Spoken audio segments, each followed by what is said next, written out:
Dan, you're live now. Thank you. Good evening and welcome to the Wednesday, July 8th, 2020 meeting of the East Lansing Planning Commission. Mr. Haywood, would you please call roll? Bowman. Here. Boyle. Here. Cahill. Here. Downs. Downs. Kusler. Present. Sullivan. Here. Watson. Here. Williams. Williams. You're muted. Here. All right. And Wolf. Here. You have a quorum. Thank you. And I welcome the members of the public who are also with us and thank them for their patience in this new technology, this not quite so new technology. I'll remind everybody that all members of the public will have a chance to address the commission during public comment and during each public hearing. Each commission member will also be called upon individually to speak during each item. A commission member may say pass if they do not have a comment for that item. Commission members are reminded to state their name before speaking, before making a motion, etc. All votes that require a roll call vote will be taken by a roll call vote. That said, you have in front of you a copy of the agenda for this evening's meeting. A motion to approve that agenda. Move approval of the agenda as written. Wolf, second. Thank you. That's been moved by Commissioner Kusler and seconded by Commissioner Wolf. Is there any discussion on that motion? Seeing none, I'll call for a voice vote. All those in favor, please signify by saying aye. Aye. Aye. And those opposed? That motion carries. You also have in your packet a copy of the minutes for the June 24th, 2020 meeting. I would entertain a motion to approve those minutes. Move approval of the June 24th minutes. Second. That's been moved by Commissioner Kusler and seconded by Commissioner Sullivan. Is there any discussion on that motion? I'm seeing no hands, so I'll call for a voice vote. All those in favor, please signify by saying aye. Aye. Those opposed? The motion carries as well. And moving us on to item 2, committee reports, of which we do not have any. And then on to item 3, staff reports. Mr. Haywood. No report today. Thank you. On to item 4, commissioner announcements. Any commissioners have any announcements that they'd like to make at this time? If we could just remember to mute and unmute. A fair point. Thank you. As soon as I get done talking, I will put myself on semi-permanent mute. I'm seeing no other hands, and so that'll move us on to item 5, communications from citizens. This is the time in our meeting when we invite members of the public to come forward and make comments on any items that are or are not on our agenda. I will make a point to clarify that since I didn't do so at our last meeting, that if you do have a comment on an item that is under old business or new business, that is to say it's not a public hearing, now would be the time to come forward and make those comments, in that those items won't, given that they've already had their public hearings, will not invite members of the public to make comment at the time in which those items are on our agenda. Each caller in our queue will have 5 minutes to address the commission. At the end of 5 minutes, you will be placed back on mute. Any callers will be identified by the last 3 digits of their phone number or possibly by their first and last initials. When called on, you will be unmuted, callers. If you do not wish to speak, please indicate so by saying pass. If you do wish to speak, we ask that you clearly state your name and address before addressing the commission. This is not a requirement, but it does help our clerk in keeping accurate minutes of this meeting. That said, Mr. Parcell, would you please invite our public attendees to make a comment if they wish? Yes, no problem. Once I say your name or your initials or your last 3 digits of your phone number, I will allow you to talk, in which case I will keep a timer and I will give you warnings on when your time is running out. So caller with the last 3 digits, 164, the floor is yours. Yes, this is Ralph Monsma. I want to speak about item 7.4. That is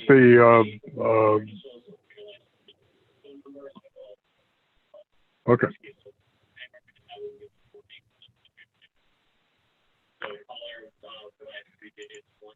The floor is yours. This is your time to speak.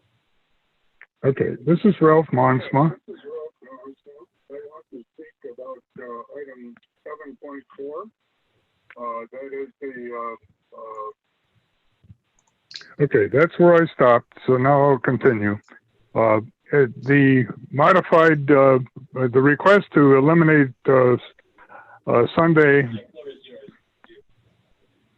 and are you listening to me? Yes. Okay. The proposal in 7.4 is to basically allow Sunday sales. And I am... the modified, the request to eliminate Sunday... And are you listening to me? Yes. Okay. Sunday sales... proposal in 7.4 is to basically allow Sunday sales. Is that your television on in the background? No, there's no television on. Yeah, we're having some trouble hearing you, or we're getting some feedback. Could Well, I ask all, okay. could I ask Mr. Monsma, could you hold on for just a moment? Could I ask all members, I was unmuted, I'm afraid. If everyone would please mute themselves, maybe that feedback was coming from our speakers. So, Jake, Mr. Purcell, if we could restart, Mr. Monsma. We do not have a television on. That's Ralph, Mr. Monsma. I'm just asking everybody to mute themselves. And Mr. Purcell, if you'd restart Mr. Monsma's time at 5 minutes and let him start again, please. Yes, no problem. Yeah. Your time starts now.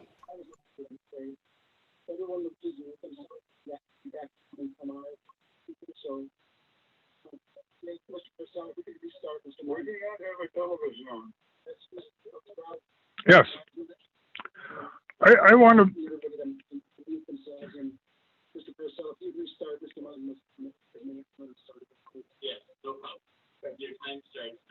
Okay. I just wanted to comment on 7.4, the request by the Marcorr Properties to end the restriction on Sunday sales. I'm opposed to that. And I just want to give a brief overview of the history of that particular property and why it seems to me there are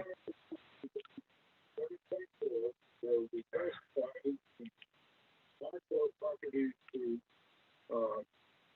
end the restriction on Sunday sales. I'm opposed to that. Now, Mr. Mosma, you need to continue talking. I think you're getting distracted by hearing an echo of what you're saying, but we're hearing you fine when you speak. So if you would just continue speaking, it's coming through fine. Okay. The scenario with that particular property is one that it has been in good.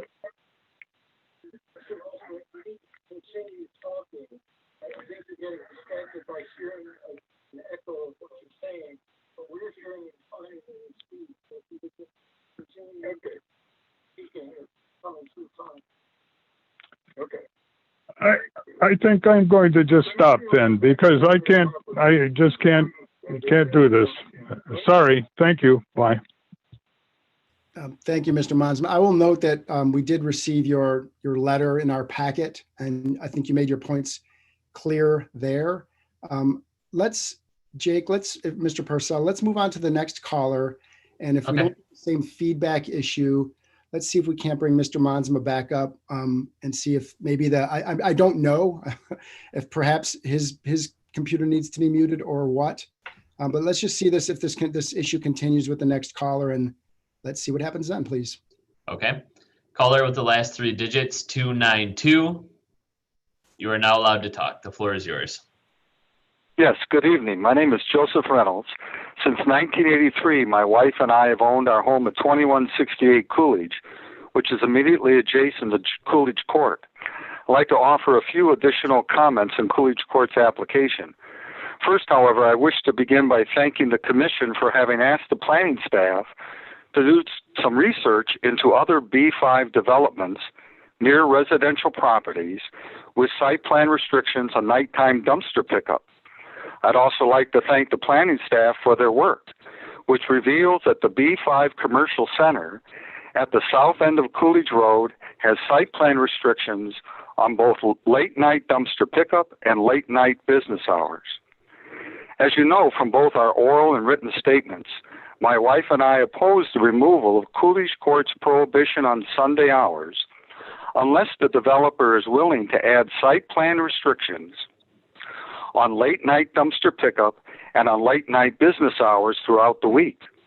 As we pointed out in our July 2nd memo to the Commission, the documents recording the proceedings of Coolidge Court's 1989 application for the freedom to be open on Sundays reveal that at that time the applicant was willing to add a site plan restriction on hours of operation Monday through Saturday.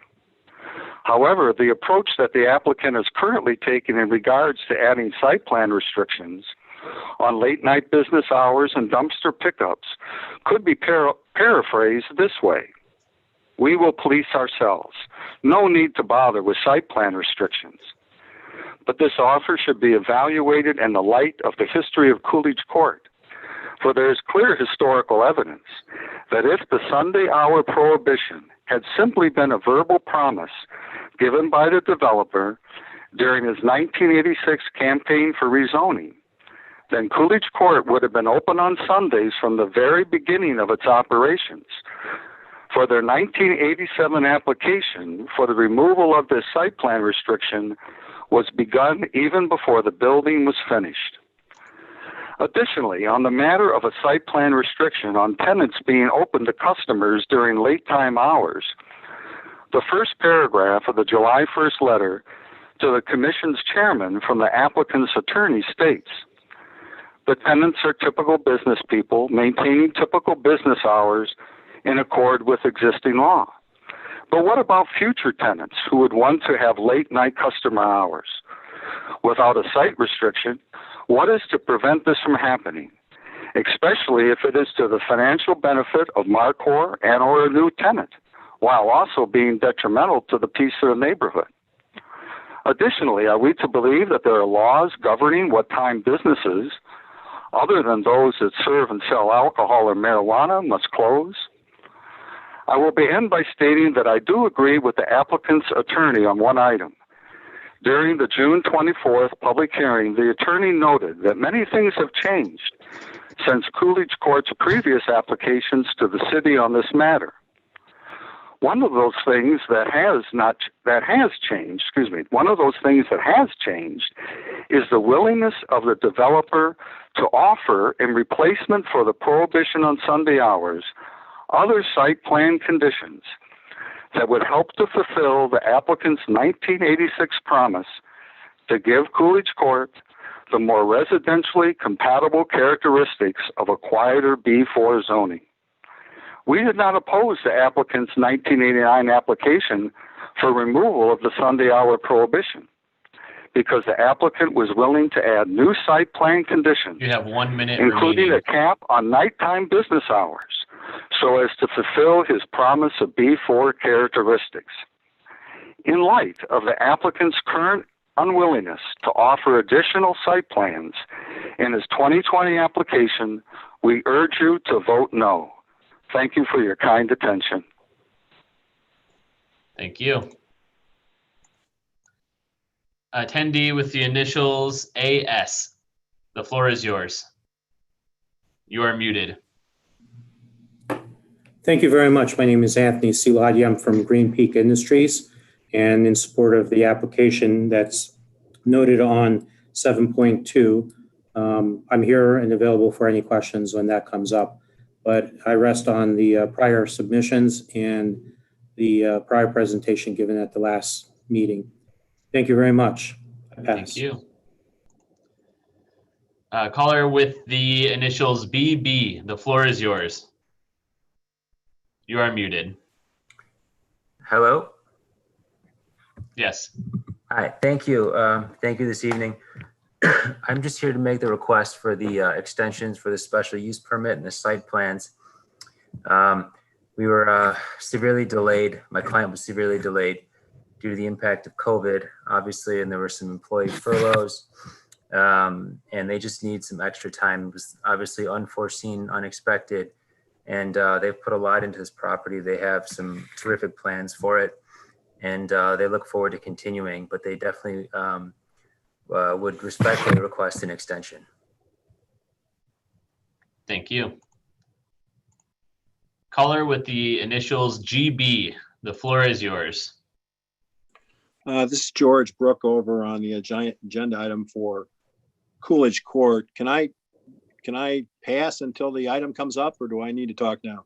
Yes, you can speak during the agenda item since you are representing the property owner there. Thank you. I'll just reserve until then. Thank you. No problem. Caller with the initials JG, the floor is yours. You are muted. Good evening. I'll pass it this time and wait for our agenda item to come up. Thank you. Caller with the initials MY, the floor is yours. Michael Yasse, representing RJB Enterprises LLC at 1950 Merritt Road. Pass. Thank you. Caller with the initials RB or RLB, the floor is yours. You are muted. Lance Boldry representing CA-East Lansing on agenda item 7.1. I'll pass, but be available for any questions. Thank you. Finally, caller with the initials SS, the floor is yours. You are muted.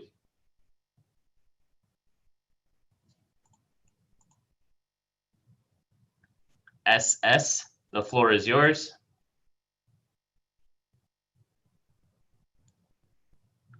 No comment at this time. Thank you. Chair Bowman, that is all of your public comment. Thank you. That will, as Mr. Purcell has said, that'll end our oral comments for this evening. And we will note that we did not receive any written correspondence outside of the items that are on our agenda, which will move us on to old business. Our first item of old business, move us on to public hearings, of which we have none, and then on to old business, beginning with item 7.1, a site plan and special use permit. This is an application from CA-East Lansing Incorporated for the property at 1234 East Grand River Avenue to create a recreational marijuana retail establishment. And I have Mr. Haywood for that. Yep. Thank you. So this is a proposed adult use marijuana retailer at 1234 East Grand River Avenue, which does require a special use permit. The prior use was an apartment building, 6 3-bedroom units. That use has been discontinued, and they are proposing to open the adult use marijuana retailer. The applicant did receive a special use permit for medical marijuana provisioning center in April of 2019, and then again modified the request to make modifications to the floor plan and some minor modifications to the site plan in February of this year.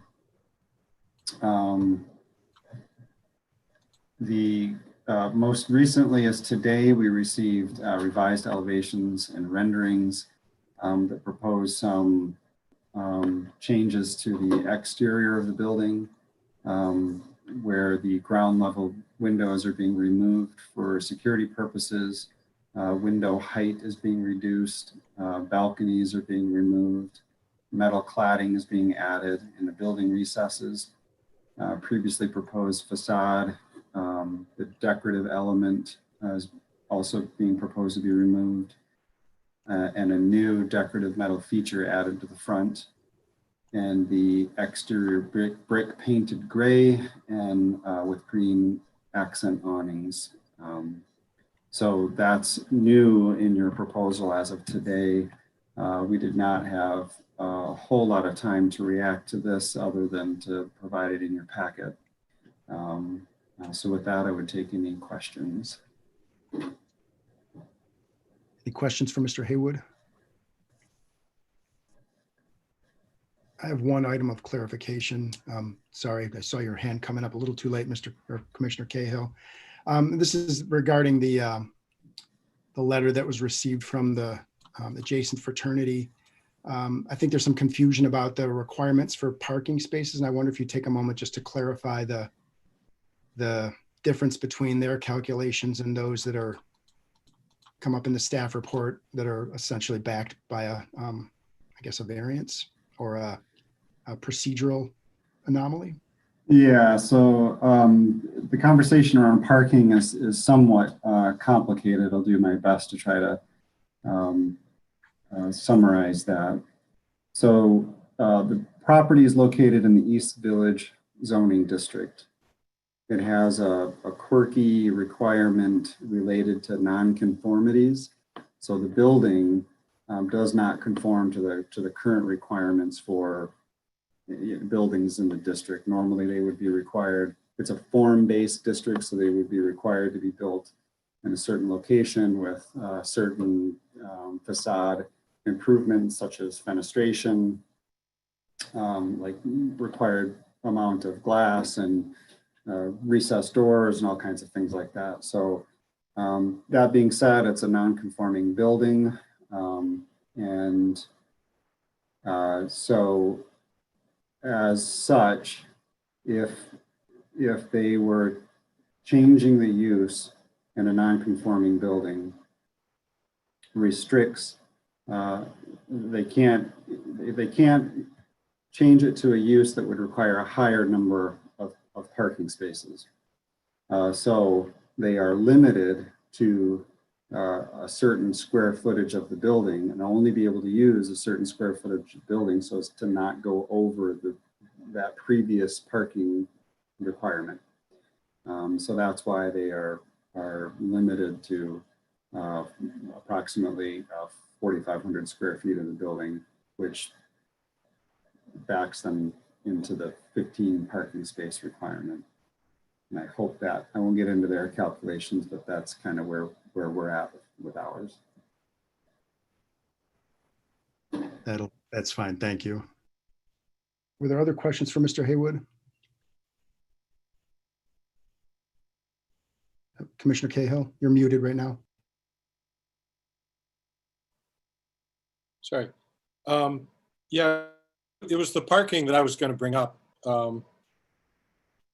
I'm still opposed to this site plan as I was when it came up for medical marijuana for the same reasons that I opposed it back then. But I spent a lot of time this afternoon going back and looking at the video of the hearing we had on the application for medical marijuana. And at that time, the applicant represented that absolutely nothing would be done on the third floor. And now I look at the drawings and there's, I forget exactly what it's called, but there's now a use on the third floor. And the reason that's relevant to the parking is the discussion back at that hearing was they didn't need the parking that you would think they needed because the third floor was going to remain empty and wouldn't be used for anything. But now if it's being used, the square footage then would seem to dictate that they have to have more parking than what they're providing. And I saw you had an email late today, Dave, that touched on this. I didn't quite understand what the condition was providing that you were adding to the staff report. And I don't have it in front of me now, and I can't get it in front of me because my computer is being used for this. But my question is, don't they need more parking if they're using more space? So the short answer is no. And the reason is that when they went back to council for a modification, they're proposing a different floor plan, as you've noted, but they're kind of trading space on the floor. So the second floor now has almost half of the floor has been removed, and now is like a vaulted ceiling between the first, there's like a balcony, and that floor has been removed. So they took that square footage and added it to the third floor. So there's really no net change to the usable square footage that they're using. So they've moved their fulfillment, processing orders and things like that to the third floor. So they're not using any more square footage of the building than they were in their previous proposal. They're just dispersing it in the building differently. Okay. So that would not change their parking calculation at all. Okay. And what I remember about seeing the condition that you added was that it seemed to give some flexibility, that they could do something in the basement or something else. Can you explain what you were doing with that condition?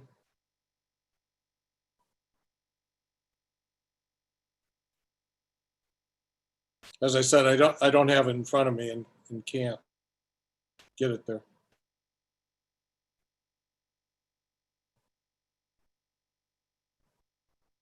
Would it help if I read it? It would help me. Sorry, yeah, go ahead. It's fine. The use of the property shall be limited to not more than 4,500 square feet in the basement for storage, or to the extent as to not require more than 15 parking spaces unless the applicant obtains a variance establishing a requirement of no more than 15 parking spaces for the proposed use.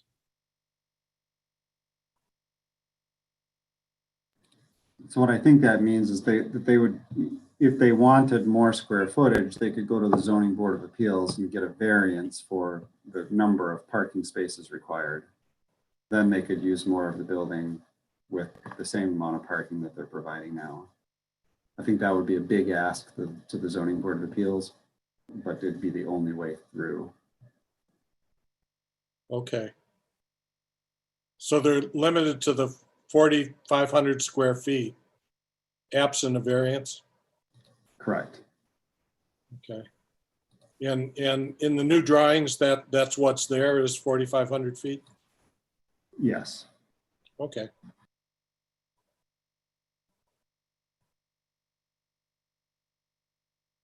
Other questions for Mr. Haywood? Oh, Commissioner Wolf? Yes. At our last meeting, I raised some issues about medical marijuana and adult use marijuana, comparing them in certain ways. And after the meeting, I realized I had missed one of the issues I wanted to talk about.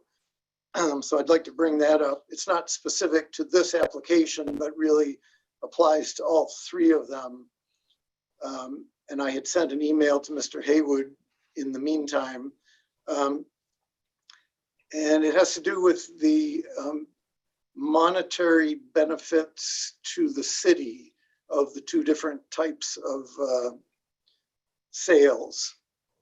And what I know of are three different kinds of monetary benefits. First one is an annual fee of $5,000 that each licensee has to pay to the city. And as I understand it, if they have both licenses, they have to pay both $5,000 fees. That's correct. Second one is for adult use marijuana, the retailer has to make a a donation to a charitable organization that meets certain criteria, and it has to be 1% of their gross sales, I think, I can't remember, or $5,000, whichever is larger. And I believe we do not have that requirement for the medical marijuana. Is that correct?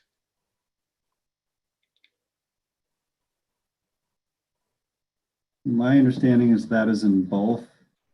It is recommended as a condition of approval in this for this adult use application. Number 23. I understand that, but I didn't think it was in their original one for medical marijuana. I don't think we had it at that time, but I could be wrong. Look that up real quick here. I'm going to unmute the applicant also, if that's okay. I forgot to do that. Thank you.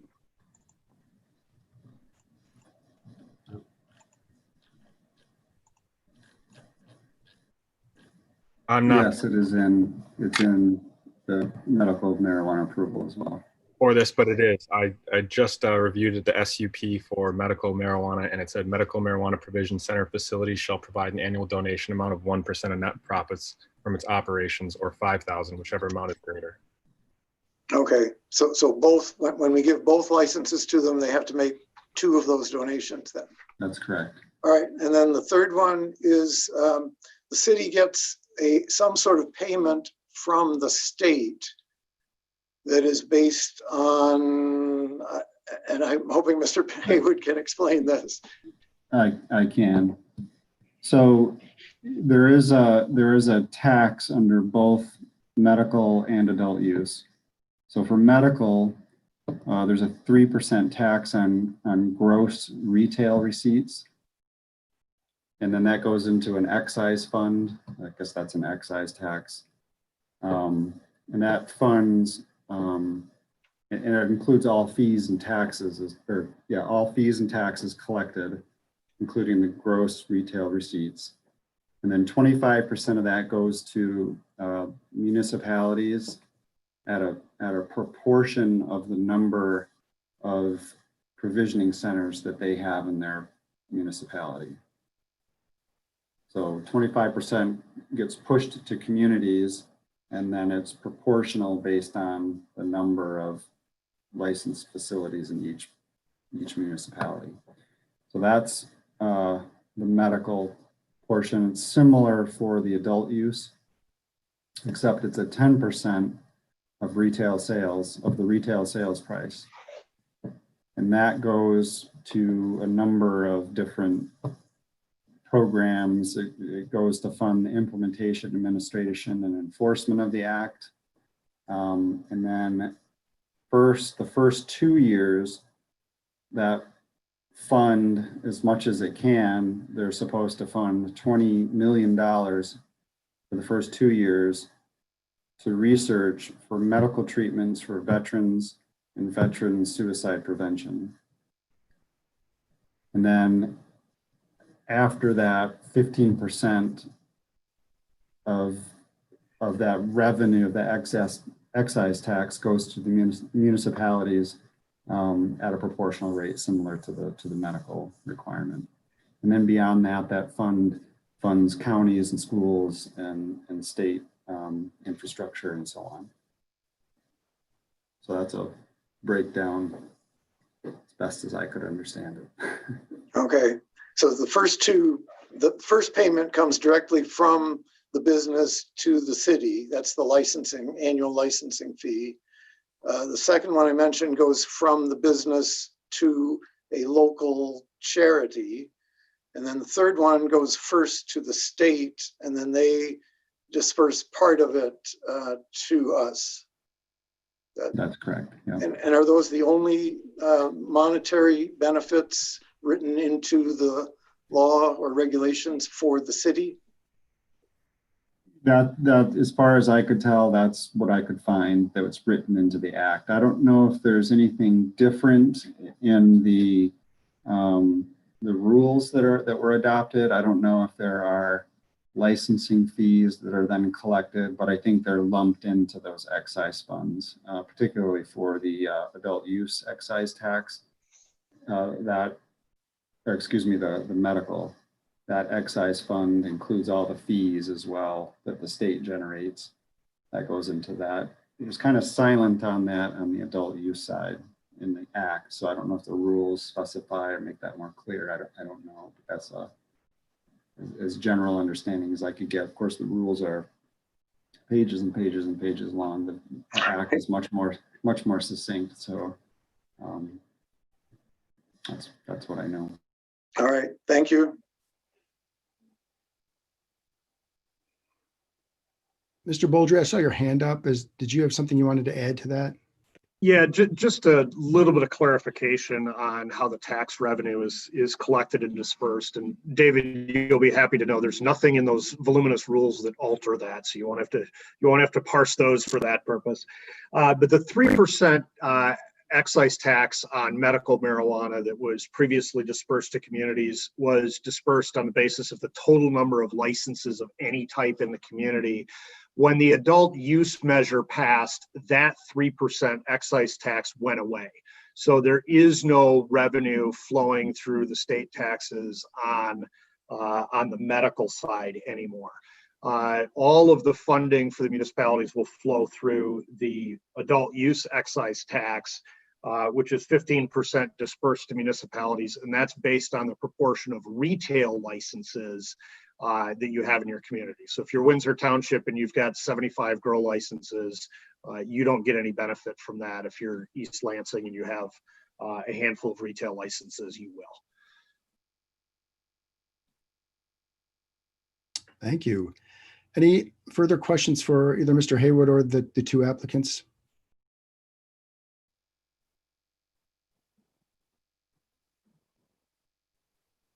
Okay, I'm not seeing any hands. So if Mr. Yase and Mr. Boldry, if you'll just stick close in case something comes up.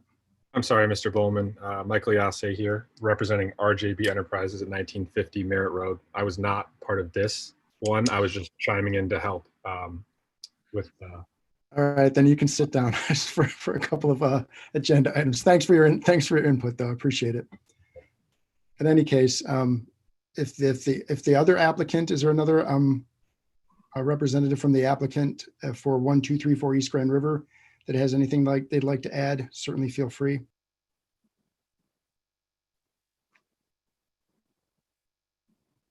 Again, we'll just return this to the commission if Mr. Boldry, you'd stay close in case any questions come up. Commission's pleasure then. Commissioner Wolf. I will move in the matter of the application from CA-East Lansing LLC for a site plan and special use permit approval for the property at 1234 East Grand River Avenue to establish an adult use marijuana retail establishment, that we recommend approval to the city council with the 26 conditions in the staff report. Kusler, support. Thank you. That's been moved by Commissioner Wolf and seconded by Commissioner Kusler. Is there any discussion on that motion?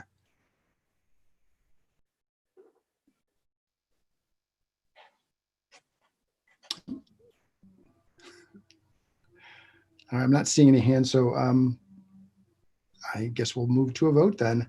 Let's do a roll call vote, please, Mr. Haywood. Bowman. Yes. Boyle. Yes. Cahill. No. Kusler. Yes. Sullivan. Yes. Watson. Yes. Williams. Yes. Wolf. Yes.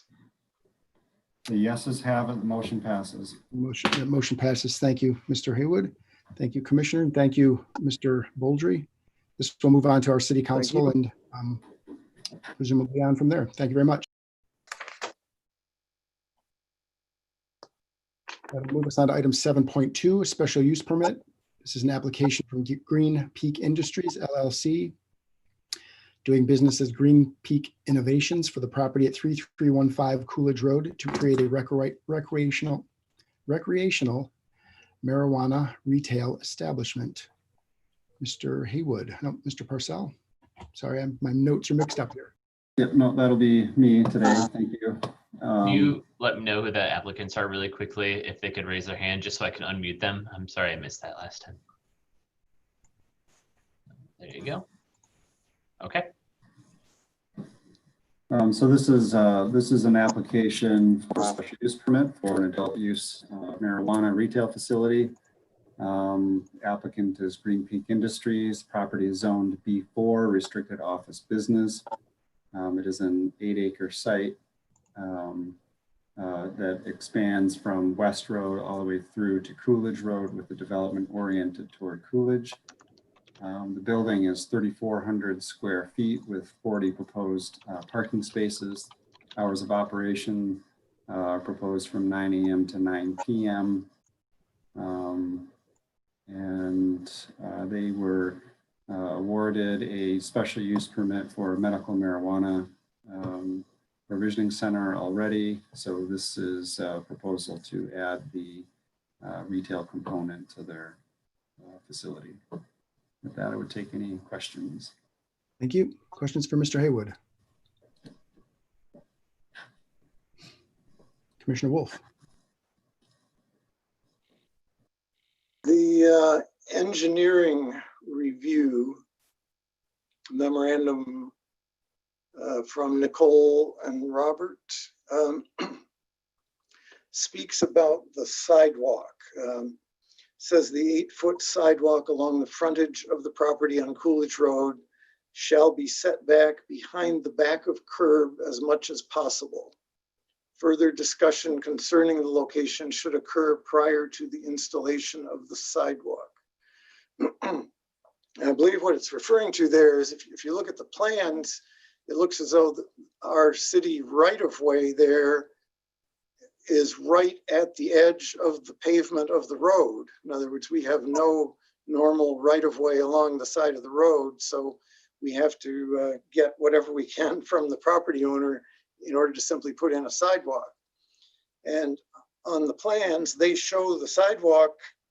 It's hard to tell if you zoom in exactly how far, but it looks like the sidewalk is practically touching the roadway itself. So I think that's what engineering is referring to, that they don't like that. I don't think that's good for pedestrians, for their comfort, and probably not for their safety either. So I'm wondering, do we know anything further about that? This memo was from March. I know not a whole lot has happened since March, but Mr. Haywood, do you know anything about this issue, if they're going to be able to move it a little farther off of the road? Yeah, so the sidewalk has a long history of getting to the point where it's at. The short answer is yes. They have worked out the details of the sidewalk, and in fact, I think it's been installed to the satisfaction of the city engineer. The issue with the sidewalk is the conflict between the location of the right-of-way, the location of the wetland just to the west of where the sidewalk's proposed, the potential impact with the filling a portion of it, and the iterations that had been considered from the applicant. You know, to the applicant's credit, they went out of their way trying to figure out solutions to the installation of the sidewalk in conjunction with our sitting engineering offices and our wetland or Commission on the Environment. So it's been back and forth quite a bit to the point of general exhaustion, and I think we have a workable solution that's installed, I believe, and to the satisfaction of, I think, all parties involved. Okay, and then I had questions about two other issues that you raised earlier. Well, one is raised in the staff report, and that is that they need to combine two properties in order to be able to build this. Is there progress on that also? No, I don't think we've seen an application come through yet. Obviously, they have up until their occupancy permit to settle that particular issue. So I think we've, of course, they're looking for occupancy on their provisioning center application very soon. So hopefully they can expedite that application and get that in. I was just thinking about just this adult use, but then it dawned on me that they're going to need that for their provisioning center occupancy permit. And then the third issue was the residence that's on the west end of the property on West Road that I believe needs to be removed. Has anything happened with that? Yes, I believe they've submitted an application for demolition. They have their certification from the utility companies for abandonment of the power and gas and whatnot. So I think they're on their way to getting that done. And I believe that that's one of their last remaining components to complete, in addition to the lot combination. So I think they're making progress on that. Thank you. The applicant is present. Mr. Salagi, do you Yes, provide any more information regarding those questions? absolutely. I was trying to be respectful of Mr. Haywood and letting him finish. Mr. Wolf, with respect to your first question, the sidewalk was installed. It is to the satisfaction of all the parties. And with regards to your second question, with regards to the combining of the properties, I'm actually completing the application. That'll be in by Friday. So that's forthcoming. And actually, I'm the one that is actually going to be doing it. And with regards to the residents, it's my understanding, and I've talked with the construction individuals out there and the internal land development person that's in my office, the residence has been removed and has been demolished at this point in time. So we have made progress with regards to that as well. So, we pride ourselves on our professionalism, and we have really extended ourselves to make sure that we've done everything we could for this application. I just want to express to all of you that we pride ourselves on the way we operate our retail locations. We have several at this point in time, in Ann Arbor, Bay City, Traverse City, and even in Lansing, we have 2. We are the largest vertically integrated cannabis company. Beyond that, I would welcome any questions that you may have, and I'll rest on my prior presentation as well as our prior submissions. Thank you. I saw Commissioner Williams' hand. I do have a question for the applicant if we're ready for that. Absolutely. Is it Mr. Salaki? Yep, that is. I believe you just mentioned that you have a pretty expansive presence in the state of Michigan. And indeed, I noticed that your company has garnered a lot of press attention where you are noted as Michigan's largest marijuana company. And that was even prior to your adult use approval. One article noted that you expected a 100-store nationwide rollout at some point and projected 30 Michigan retail stores to be open by the end of this year. You mentioned a couple of locations where you have stores, Bay City, Lansing, I think White Cloud, Wago, Flint. I'm noting that given Michigan's expanded social equity program that now includes eligibility for 184 communities, some of your locations are within those communities. Given that each community has its own approach to the issue of social equity, I'm wondering if you would take a few minutes and describe your participation in social equity programs within some of those eligible communities, and also on your own, outside of any mandated program that is part of your application. Well, with regards, I'm not sure exactly with regards to the social equity, what precisely you're referring to. We do engage in a lot of social activities with regards to the local community. In fact, we also support a lot of social programs in the state with respect to criminal justice system. We also engage in a lot of community services. I think each one of them is more tailored towards the community, and we like to take a very active role in the community itself. Personally, I take great pride in being able to provide to my local church, and then I do a lot of personal activities with respect to, like in Midland, we had the flood in Midland. I've gone up there, and my church has gone up there, and I plan to be going up there to do some renovations to the local community there. So we are very community active, and it really kind of, we tailor it towards the community. Not the community.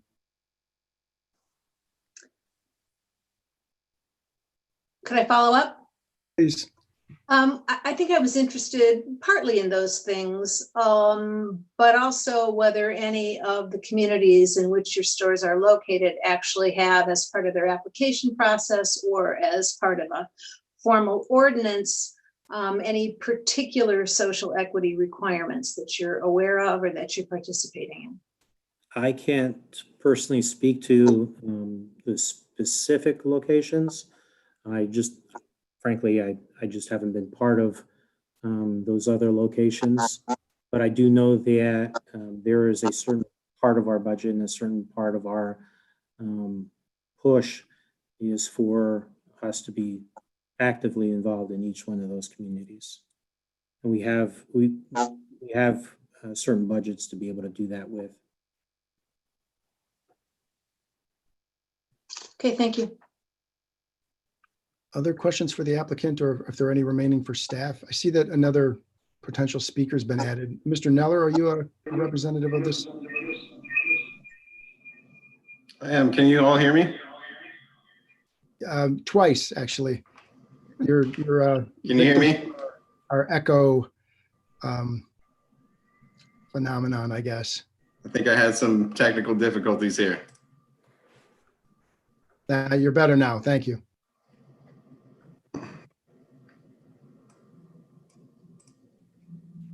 Did you have anything you wanted to add, Mr. Neller, or are you just making yourself available for comments or questions?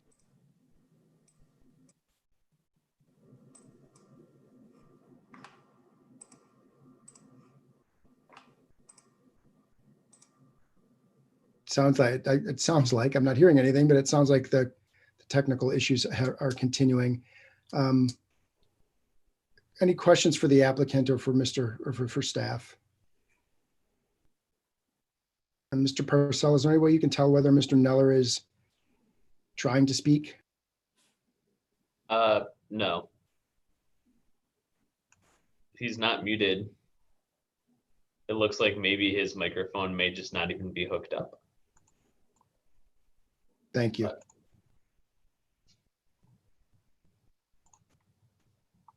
right. Are there any remaining questions for staff or for the applicant or the applicant that's available? Okay. If Mr. Neller comes back online, of course, we'll take any comments that he'd like to make. But barring that, let's return this back to the commission, and it's your pleasure.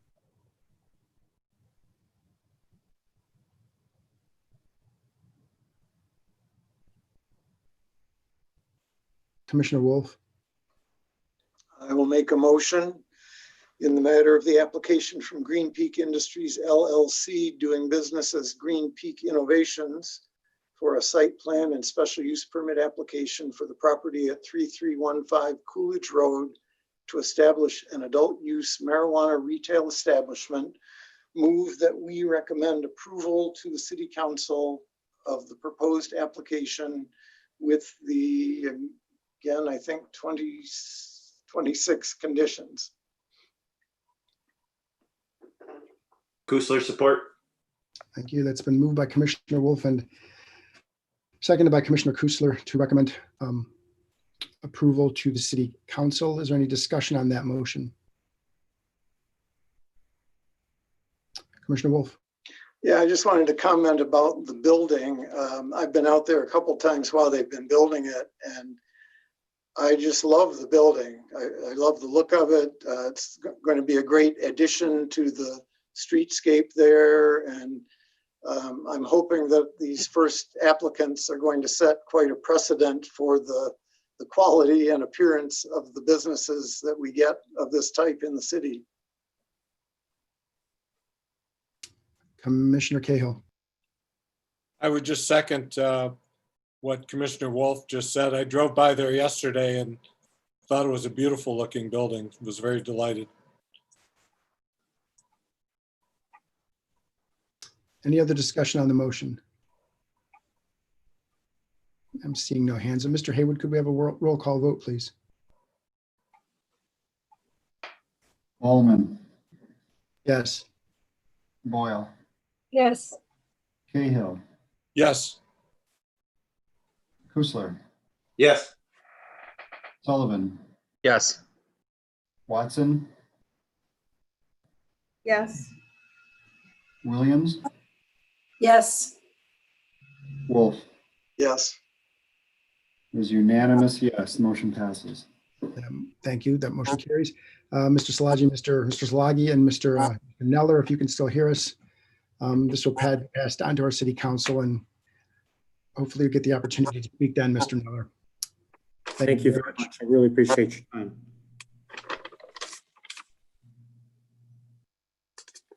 That will move us on to item 7.3, a site plan and special use permit. An application from RJB Enterprises LLC for the property at 1950 Merritt Road to create a recreational marijuana retail establishment. I believe this is Mr. Purcell. Yes, this is. 1 second, I can never get it to load for some reason on the internet. I'm allowing the applicant to talk first this time. Yeah, so this is the 1950 Merritt Road, soon to, or proposed adult use medical marijuana, or not medical marijuana, marijuana provisioning center. It previously has medical marijuana approval from the city, and they are now back with their recreational one. The conditions of approval, there's 24 of them in the staff report, come in from all of the kind of site plan requirements and the 2 different marijuana ordinances that we have. I don't think there's really any questions from the commission at the last meeting, so I'm willing to take questions now. Questions for Mr. Purcell, or for Mr. Yesay is back and available to take questions as well. Yes, sir.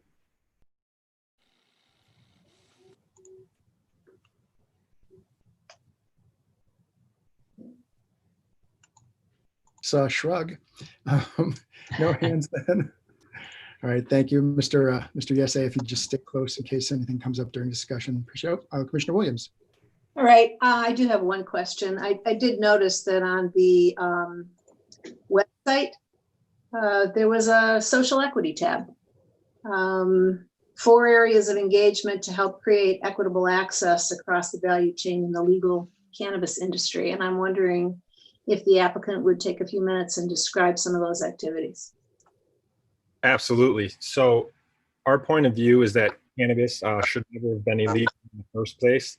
And the prohibition on cannabis at the federal and state level has been an injustice, and it has caused many millions of people to experience undue hardship as a result for being prosecuted for the crime in a booming legal industry. However, and additionally, the effects of the prohibition have helped exacerbate a contemporary situation in which people that were disproportionately impacted by the criminality of cannabis are now systematically disadvantaged from participating in the legal industry. Our firm stance is that this is wrong, and we plan to do something about it. As you referenced earlier, the 4 areas of focus are the access to the value chain, education, legislation and advocacy, and being a good neighbor. In terms of access to the value chain, we strive to create financial opportunities throughout the value chain by maintaining a robust staff of individuals with nonviolent cannabis convictions and incubate independent talent in business that serve the industry. In terms of education, we like to provide life skills and training to our staff, their families, and communities through provide partners in order to close the skills gap and track closely with the direct result of incarceration. In terms of legislation and advocacy, we support elected officials, individual pieces of legislation, and organizations that work to mitigate the effects of the prohibition and create an equitable opportunity for those that have been disproportionately affected.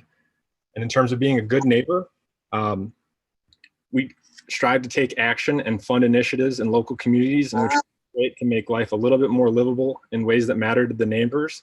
We focus those efforts and address food insecurity, housing insecurity, safety, and the environment. A couple of examples of our partners in terms of access to the value chain was Recovery Park Farms, 70 million jobs, and co-investment in partners for seed stage funding, as well as the Last Prisoner Project. In terms of education, Recovery Park Farms and the Last Prisoner Project. Legislation and advocacy, the elected officials, as I mentioned, this is another component of the Last Prisoner Project, and Normal. And for Good Neighbor, Relief Michigan, the Capuchin Soup Kitchen, and the Gleaners Food Bank. More than happy to discuss any of those portions if you have any follow-up questions. Any Well, I other? don't have a question, but I would just let you know that I really appreciated your focus on those areas, in particular the financial opportunities and the life skill training that you provide to deal with the direct results of deficits through incarceration. I was impressed by that. So thank you for your conversation issue.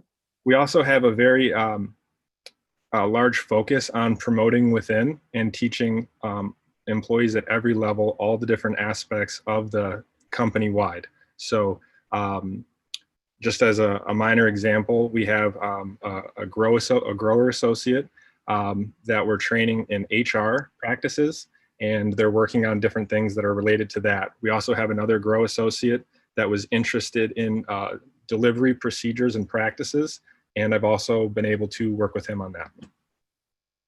Thank you. Commissioner Wolf. Yes, sort of a follow-up on that.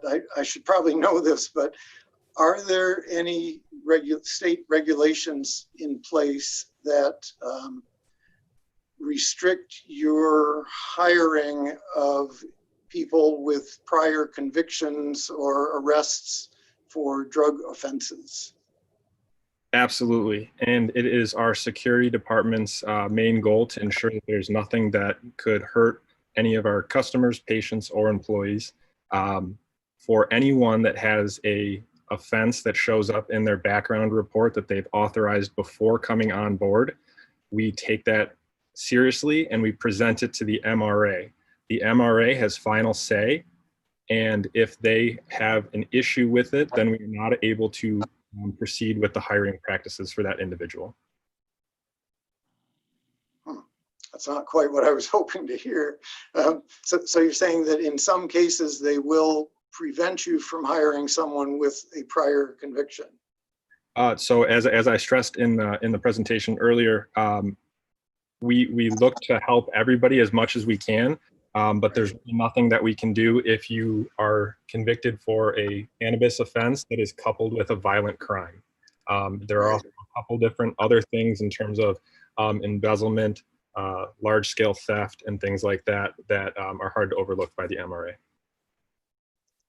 All right, thank you. Other questions for the applicant or for staff?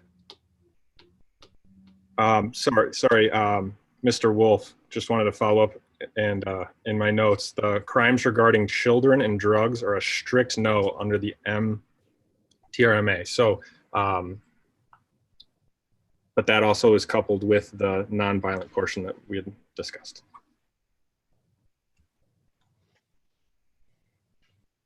Thank you, Mr. Yasse. Any other questions for the applicant or for staff? All right, Mr. Yasse, if you just stick close, and if any other questions come up, please. Return this to the commission.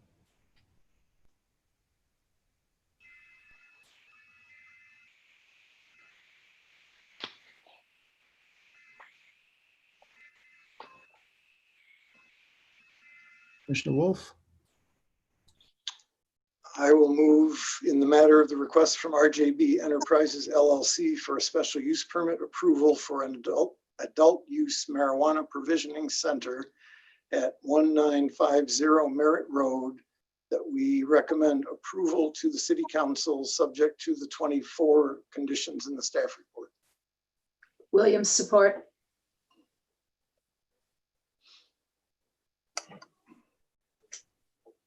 Thank you. That's been moved by Commissioner Wolf, seconded by Commissioner Williams. Is there any discussion on that motion? Commissioner Wolf.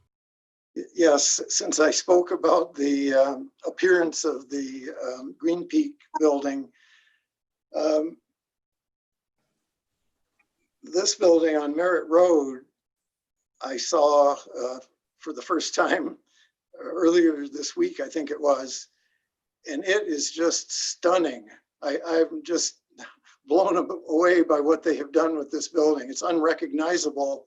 The building is beautiful. The surroundings in the wooded lot are beautiful, and the little landscaped area they have is fantastic. So I think they're setting a new standard for appearance here. Thank you. Any other discussion on the motion?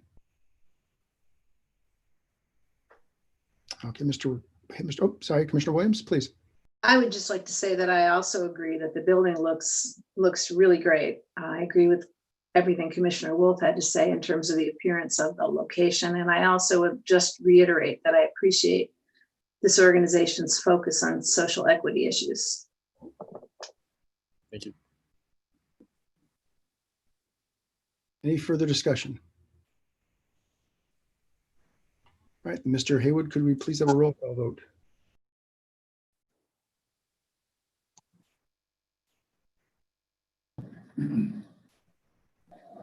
Bowman, Yes. Boyle, Yes. is that a yes? Yes. Thank you. Cahill, Yes. Kusler, Yes. Sullivan, Yes. Watson, Yes. Williams, Yes. Wolf. Yes. That is a unanimous yes. The motion carries. Motion carries. Thank you. Mr. Yasay, this will move forward to our city council. Presumably we'll see you then, or you will see them then. Thank you. Absolutely. Thank you for your time. That will move us on to item 7.4, modified special use permit. This is an application from Marcorr Properties LLC for the property at 2200 Coolidge Road to allow the removal of the restriction on Sunday sale. I have Mr. Parcell as the author of this staff report. Yes. So following the meeting on June 24th, I, and with the help of Mr. Brookover, who I just allowed to speak, reviewed some of the questions that was brought to us by the Planning Commission. First, there was an attached letter in your packet from Mr. Brookover that shows the use restriction agreement for the property. The use restrictions include that the property shall not be used for any commercial cooking or baking of food, and prohibition of any fast food restaurant. These restrictions shall run with the property until 2015, and then they were automatically extended for successive periods of 10 years, unless a majority of the owners of the lots in Ramblewood voted to the contrary. This is still in effect, I believe, but that was the only deed restriction I found for the site. And then what are the restrictions on developments similar to this? So at the Saginaw, Coolidge, Grand River Triangle Point development, it looks like what we found was there's 20 conditions of approval on the special use permit for that site. And I will note that's a special use permit, not a site plan as we have here.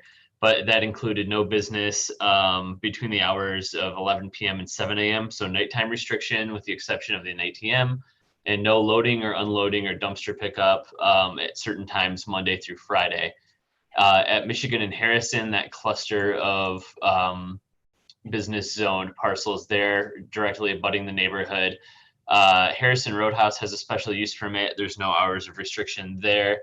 As Commissioner Wolf pointed to me after I sent this out, that doesn't directly abut residential space, but at I believe it's the one right behind the quality dairy. I don't have the address put in here. There's a special use permit from 2006 that converts that building to an apartment that became residential. So there's no restrictions on days of operation there. And then on the properties along Hazlitt Road, that abut the residential there in those neighborhoods, there's a site plan modification at 1866 Hazlitt to add an addition to an existing dentist office. But there were no restrictions on the days of operation for that site once that was approved.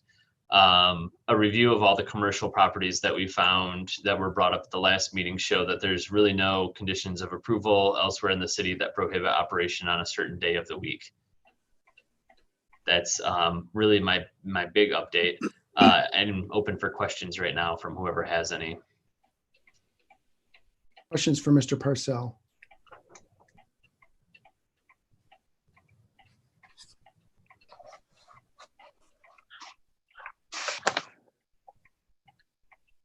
Not seeing any hands just yet, so I'll ask the applicant, Mr. Brookover, do you have anything else you'd like to add? I do, just a few points, and Please. whatever you decide tonight, thank you for your time and your efforts in this. Just as a point of the record, again, on the agenda tonight, it talks about changes to a special use permit. I think you corrected that. The last meeting, we're talking about changes in the conditions on the site conditions. So I just simply think the record ought to reflect that. 2 or 3 points. It's disconcerting to me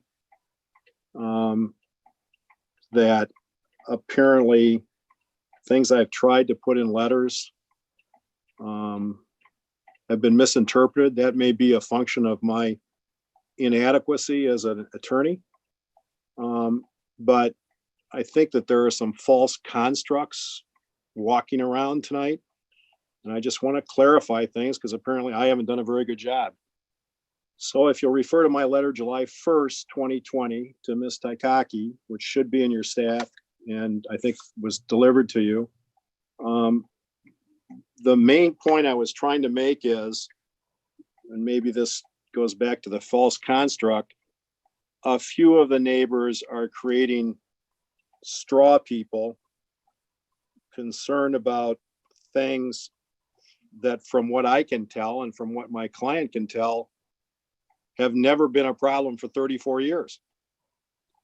So as I said in this letter, and as is true, our relationships with our vendors, if you will, require them to only do garbage pickup during certain hours and to only do landscaping during certain hours. And the only point I was making in the letter is, so it doesn't appear that there's a problem that needs to be solved. Moreover, in all of the extensive things that are in the city file in this, for 34 years, there's never been a complaint about any of these things. So if, you know, I guess what I was trying to say is if the commission feels the need and feels that it has the legal authority to impose conditions on those hours of operation in terms of those services, then so be it. Well, that's fine if you think you need to do that, but it's just going to replicate what's already going on. I also spoke in the July 1st letter about I guess the purported restaurant issue. I really meant what I said, and I said it at the last meeting, and I think you can understand what I'm saying. I mean, there's a deed restriction here. We can't do anything about it, and it's deed restricted. So to the extent some members of the neighborhood are creating this specter about some cooking or restaurant or something like that, it's an impossibility.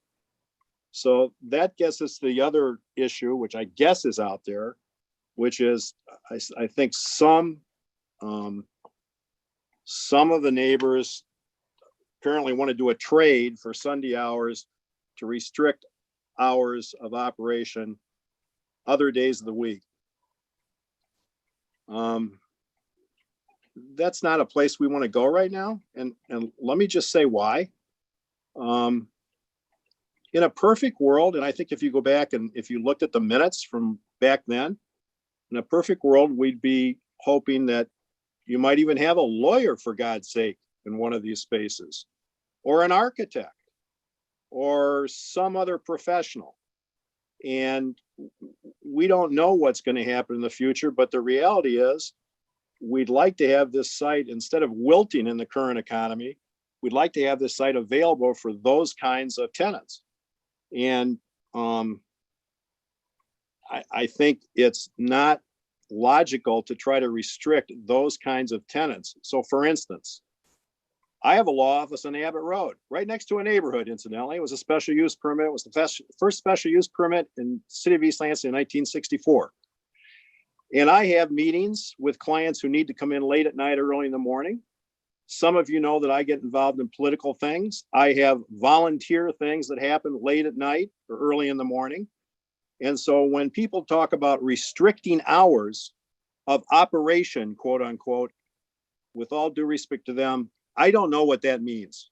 Does that mean that if I had restricted hours, I couldn't have those volunteer meetings? The only other thing I'd say then is, right next door to one of the people that's making these objections is a home, residence, where there's a sign in the garage advertising a tax service. So does that mean that person operating their business out of their house has to have restricted hours? So we simply ask that you give us these Sunday hours. We think it's fair in terms of the competitive aspect, both before the virus and now currently. And we just would ask that you grant our request. And thank you for your time. Any questions for Mr. Brookover? Commissioner Wolf?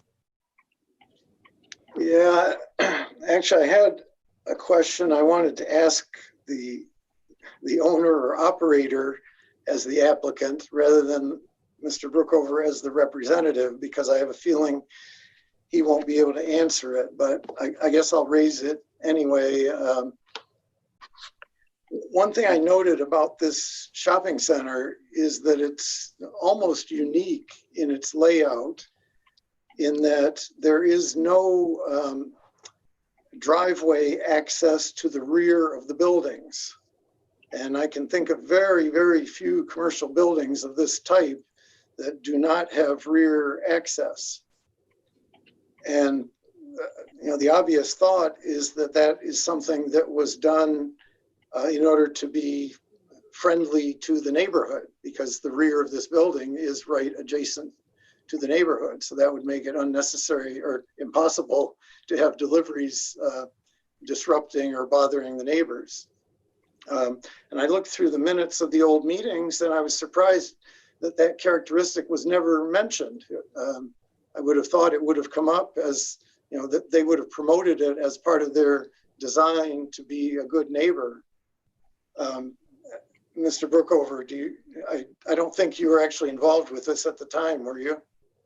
No, but I've actually talked to my client about that exact point, Mr. Wolf. And I think it never came up because that was part of the site plan from the word go. So that all deliveries to these businesses have to come through the front doors. There are no deliveries to the back doors. So that was part of the original conception. And of course, you know what I'm going to say next, which is that's one reason I think this is a pretty good conception in terms of an integrated walkable center next to a neighborhood along a now extremely busy street. So I hope that answers your question. I mean, I know that's the answer. All right, the other thing that occurred to me about that is I've wondered whether that design could have been an impediment to renting the storefronts here. I'm wondering if there are certain types of businesses that just do not want to operate with all of their deliveries coming in through the front door. I have not heard that from my client because we have discussed that issue. So I've never heard that. I think to the extent that we've approached tenants are understanding of that situation and are willing to live with that kind of situation. I mean, the obvious thing based on my experience, other places in East Lansing is if you had a restaurant or something like that, which we can't have, a restaurant's automatically going to want rear access and drop off and all that kind of stuff. So it was just another limiter on the potential uses for the site. Let me just say one other thing while you're talking about that, because, I spoke the last time and I don't want to pound this into the ground, but the other thing that happened here was that my client contributed quite a bit of land to essentially allow the city to do the cul-de-sac at the end of Rolling Brook. And in talking to some past council members, my understanding of that is that there was discussion about the engineering there. And so the curbing up there is lower than usual to allow the fire trucks to go down Rolling Brook and then back up or over the curbing down there. So there was concern about access on Rolling Brook, and that's the way that was solved. And of course, that also helps in terms of access to the shopping center and the sites in the shopping center. All right, thank you. Thank you. Any other questions for staff or for the applicant? All right, let's return this to the commission then for some action.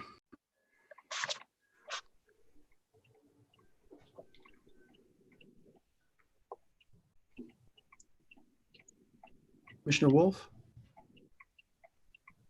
Yes, I will move in the matter of the request from Marcorr Properties LLC for modified site plan approval for the property at 2200 Coolidge Road to remove the condition of approval restricting Sunday hours of operation, that we recommend approval to the city council to modify the site plan conditions with the 6 conditions in the staff report as written, but then I would like to, once we have that on the table, I would like to propose some modifications to it. There's a motion on the floor or on the table. Support. I'm sorry, who is the support from? Cahill. Thank you. It's been moved by Commissioner Wolf and seconded by Commissioner Cahill to recommend the removal of the condition of approval of restricting Sunday hours of operation. Is there any discussion on that motion? Commissioner Wolf.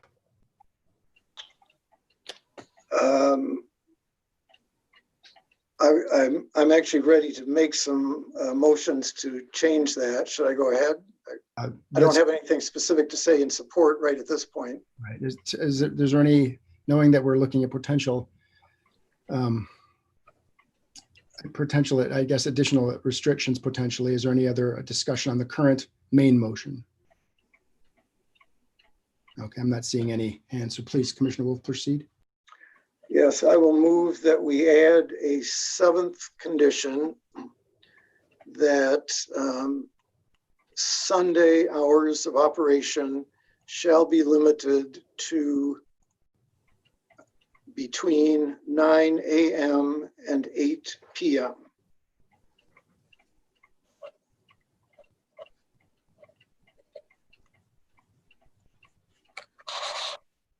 Is there a second? Second, Boyle. Thank you. That's been moved by Commissioner Wolf, excuse me, and seconded by Vice Chair Boyle. Is there any discussion on that motion? Well, I guess I'll say I chose those hours because that was in Mr. Brookover's, I think, second or most recent memo about the Sunday hours. And I think that is a good compromise. I am in favor of allowing them to have some hours open on Sunday. I think it is time to remove the strict restriction that keeps them closed. Any other discussion on this amendment? I'd just like to thank Commissioner Wolf for offering that suggestion, and I will be supporting that. I actually had a home on Ramblewood in 1986 when this controversy first erupted, and I remember it. I remember being a little baffled by it at the time, and while I appreciate the neighborhood's concerns about the promise being made, I think this is the best approach, and I don't see how we can any longer justify the restriction of all Sunday hours on one business or one plaza in the city. So I'll be supporting this. Commissioner Kusler? I mean, just to follow along that same line of logic, though, I can't understand why we'd enforce an hours restriction that we don't have elsewhere in the city. Right? I mean, the only other time we've got it at 1427 West Saginaw, and that's no business will be conducted from 11 p.m. to 7 a.m. But that doesn't have anything to do with Sunday. I guess I'm still wondering why, if we're trying to make it fair and we're saying that this is a commerce corner and we want to make sure that it's fair and consistent, why would we substitute one restriction for another restriction? If we're going to remove the restriction, let's remove the restriction. So I obviously won't be in favor of this motion. Can I say something? Sure. Not typically at this point, Mr. Brookover. Okay, all right. Yep, we're amongst ourselves right now. I see two hands though, so perhaps they'll carry on your thoughts. Let's start with Commissioner Cahill.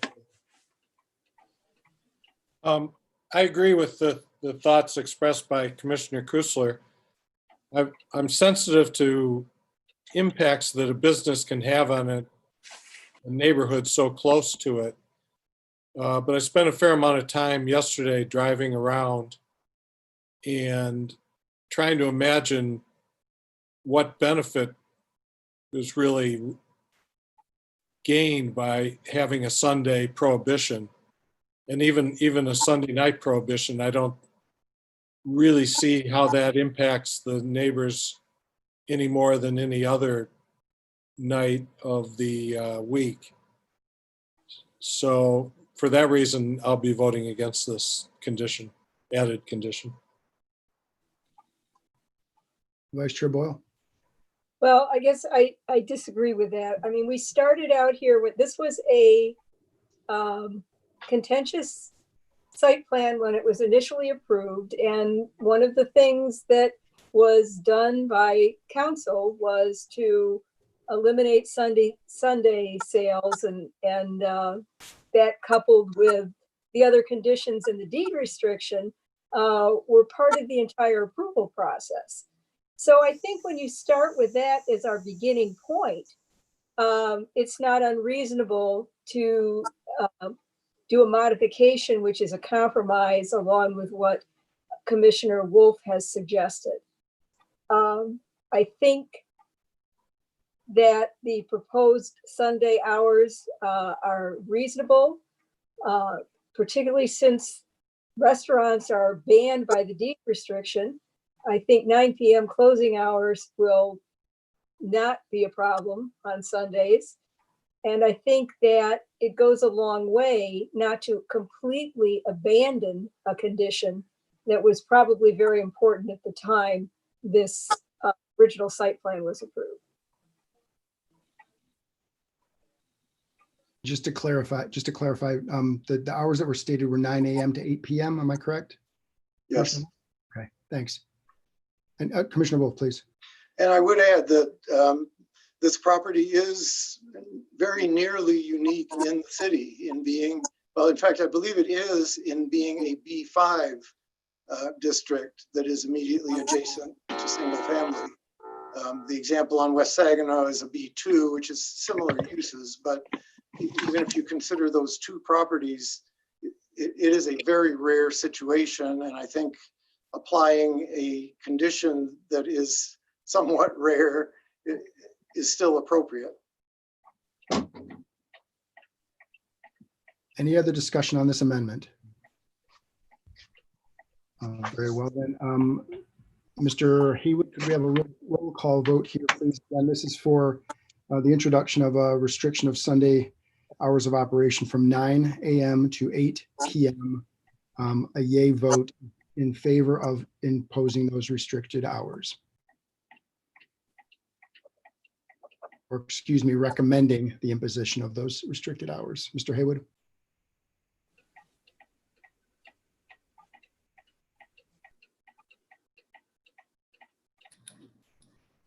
Bowman, Yes.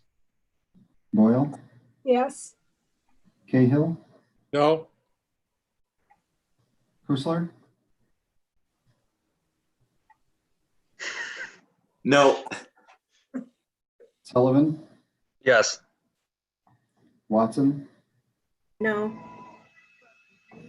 Williams, Yes. Wolf, Yes.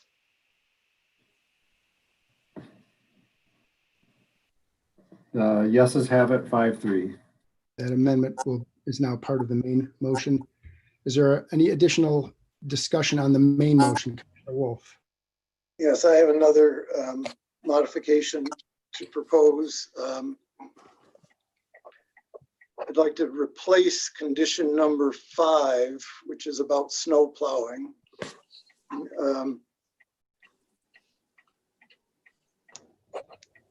With trash pickup and grounds maintenance, including but not limited to snow plowing, landscaping, and lawn mowing, shall not be permitted between the hours of 10 p.m. and 7 a.m.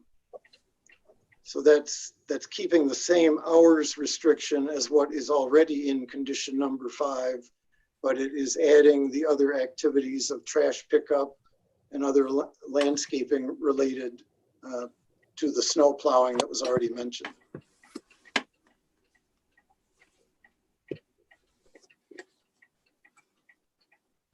Thank you.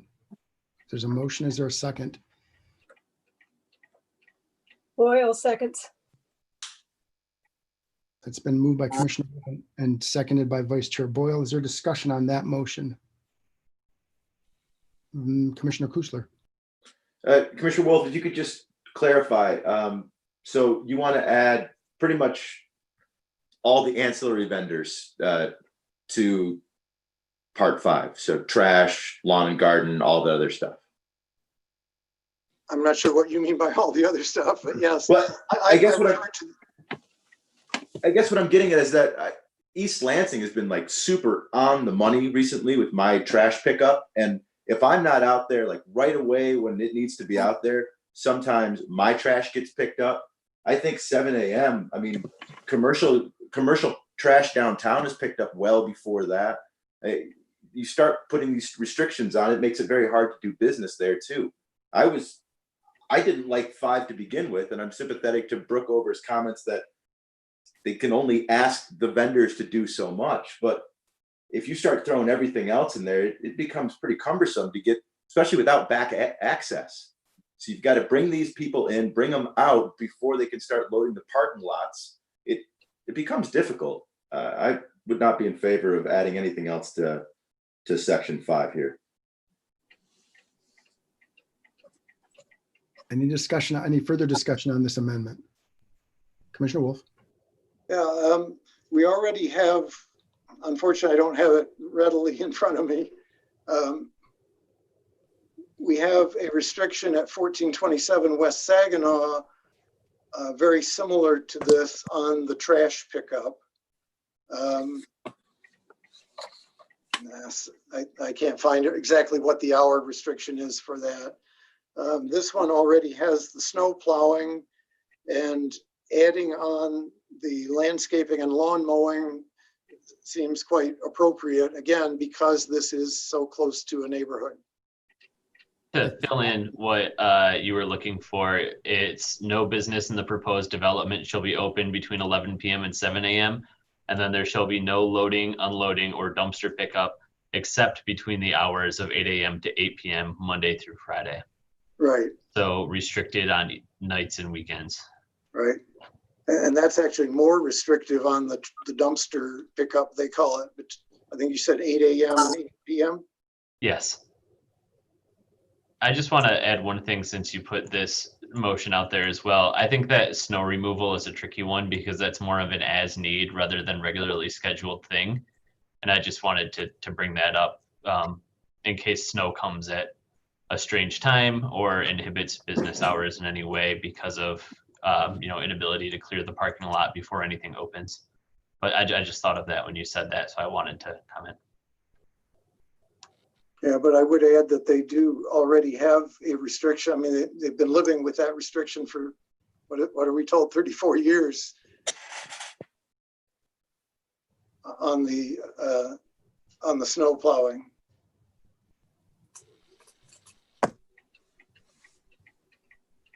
Any other discussion on this amendment?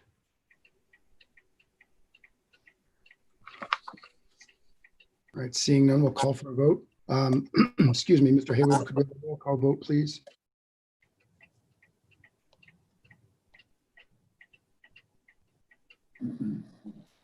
Bowman, No.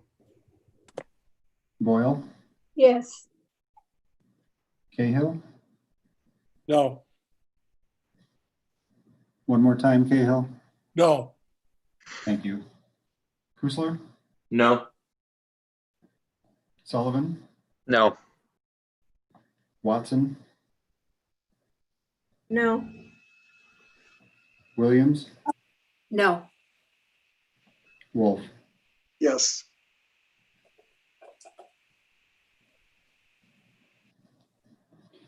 The motion fails 2-6. Thank you. Any other discussion on the motion? This actually brings us back to the main motion with one amendment right now.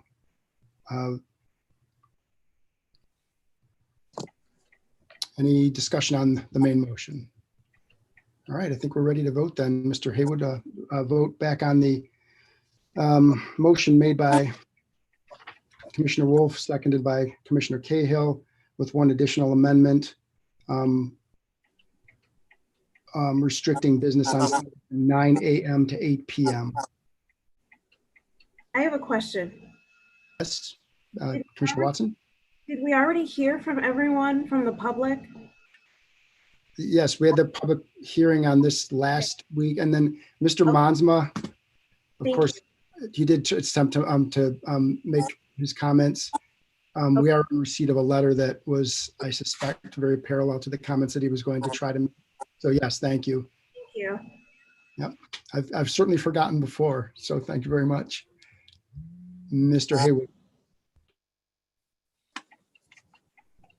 Bowman, Yes. Boyle, Yes. Cahill, Yes. Kusler, Yes. Sullivan, Yes. Watson, Yes. Williams, Yes. and Wolf. Yes. Motion passes unanimously. Mr. Brookover, thank you. And I believe your applicant, your co-applicant is there as well. This, of course, will go to City Council. We wish you the best. Thank you. Thank you for your time, everybody. Appreciate it.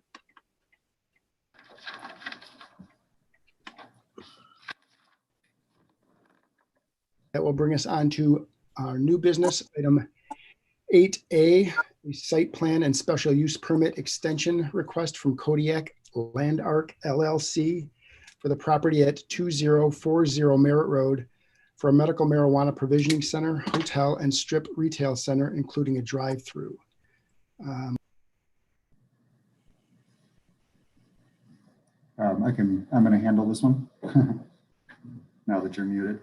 Sorry about that.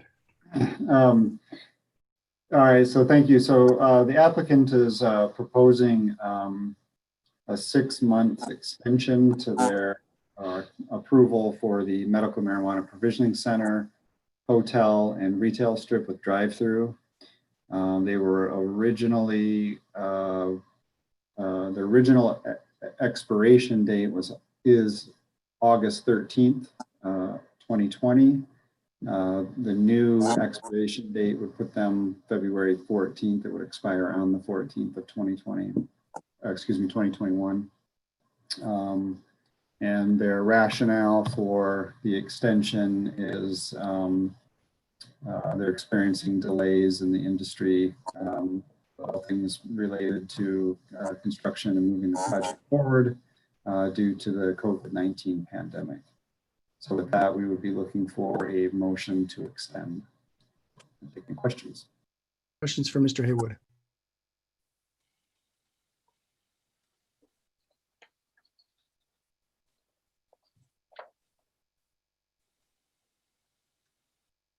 I see that the applicant is here as well. I don't know that, is there any, if the applicant would like to add anything or if the commission has any questions for him, now would be the time.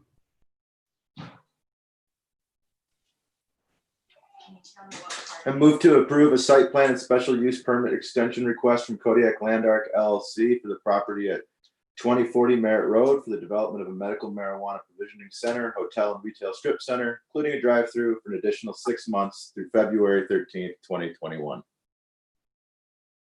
Moved by Commissioner Kusler, Cahill, support. seconded by Commissioner Cahill. Is there any discussion on that motion?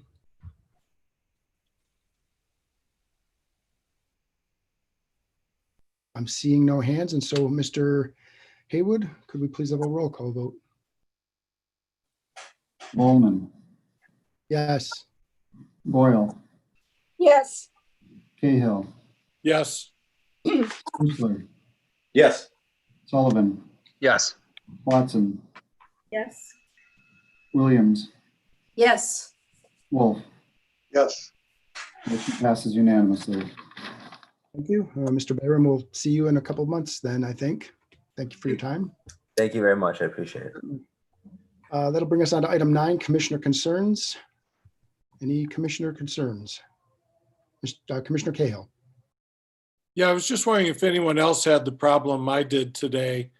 When I got to the fourth one, the Coolidge and the Sunday hours, when I tried to access the materials, I kept getting some sign-in box, and I was unable to access them.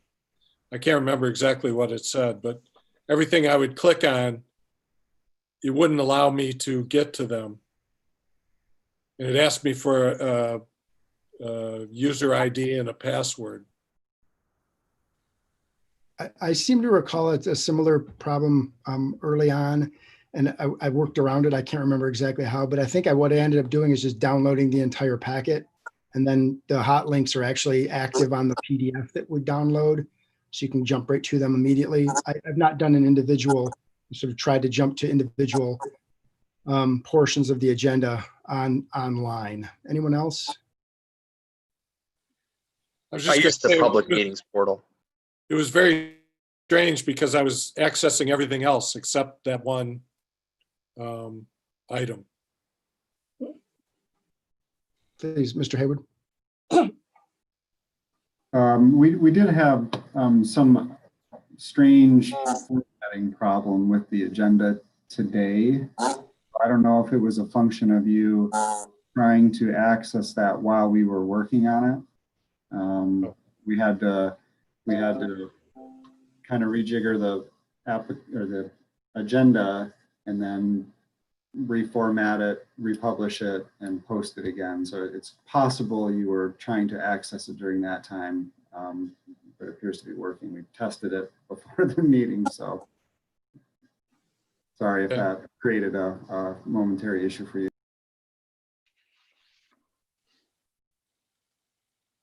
Any other concern? Oops, Commissioner Wolf. I see that our July 22nd meeting is currently listed as a standard meeting, not a special Zoom meeting. Is that likely to be the way we would meet, and when would we know what type of meeting it will be? So all meetings through the end of July are going to be through Zoom. So our practice has been to post the meeting as a normal meeting until we have the agenda formalized, and then the final instructions about how to access it via Zoom are published then before the, usually when we send the packet out is when we establish all of the virtual meeting access rules and things like that. So that will follow. Okay, I'm pretty sure this one is listed a little bit differently. The other ones, like tonight's meeting, was listed as a special meeting several weeks ago. But right now, if you look at the city schedule, our meeting on the 22nd is just listed as a regular one. But that answers my question anyway. Thanks. Yeah, it will be a special meeting. Any remaining concerns? I'm seeing none, and a motion to adjourn would be in order. Cahill, so moved. Wolf, second. been moved by Commissioner Cahill and seconded by Commissioner Witt to adjourn the meeting. All those in favor, please signify by saying aye in a voice vote. Aye. Aye. And those opposed? That is a unanimous decision to adjourn the meeting. We are adjourned at 8:47 p.m. Thank you, everyone. Bye, everyone. Good night. Night, everybody.